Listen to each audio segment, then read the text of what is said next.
House prices are at record highs, partly because houses are bigger and better now, but even adjusting for that, houses cost more now. I will never be able to afford a house. Social media is filled with complaints. Nobody can afford decent housing. Why are prices high? Many blame big, bad companies. Want to know why you can't buy a house? Because they're being bought up by BlackRock. Companies like Invitation Homes, Blackstone, and J.P. Morgan Chase have bought up scores of single-family homes, pricing families out of what used to be the American dream. So politicians say, we have the solution.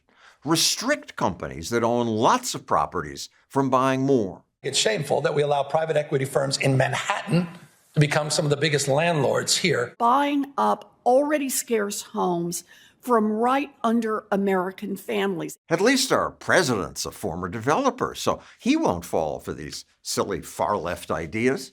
Except, I'm wrong. I have signed an executive order banning large institutional investors from buying single-family homes. Really? Will that solve the affordability problem? No, it will not solve the problem. Housing economist Stephen Slivinski points out that all those big investors own just 2% of housing. And they don't take it off the market. They build things and renovate. Adding that 2% of renovation and construction helps the housing market. It lowers prices. They're turning properties into livable places. That's not something that would have happened if not for their presence.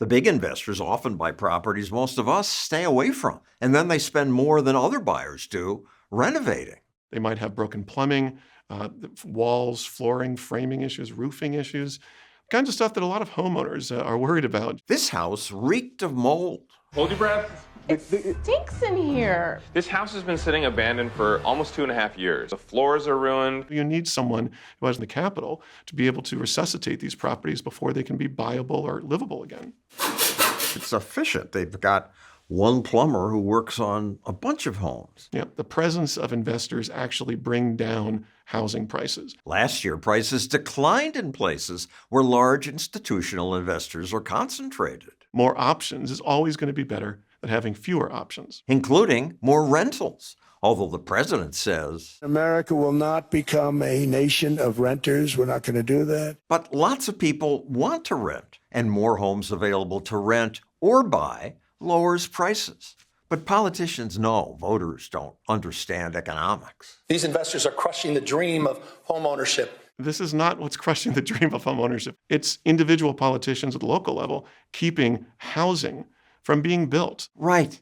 The problem isn't big, bad investors. The problem is activists and local politicians creating obstacles to home building. 30% of the cost of a new home these days is as a result of taxes, fees, permits, and other government regulation. That's the real housing problem. The permitting process in most American cities is so convoluted, it can take months, sometimes even years, to get simple permits. 22 years in approvals. You can't match a market, you can't meet the market demand if you are taking 22 years to bring a community to market. Just getting permission can cost more than it once cost to build a small house. $93,000 a house, just for the privilege to build the house. Dallas politicians try to improve their permit process by putting all the bureaucrats in that building. Dallas once thought this building would solve its permitting problems and be a one-stop shop for developers. But now, this building has been closed for a full year. The city moved its permitters in and then back out after realizing the building doesn't have the proper permits. That's government for you. You're in a real problem if the city that is requiring the permits doesn't itself know how to navigate the permitting bureaucracy. These obstacles mean there are fewer homes available and rising prices. That's economics 101. You have a smaller supply, you have higher prices. None of the proposals that have been put forward by Elizabeth Warren or Gavin Newsom or Donald Trump are going to change any of that. People respond to incentive, and if the incentive is don't build or you can't build, you'll just stop building. I'd like to keep building these videos, so if you'd like to help us do that, click that button.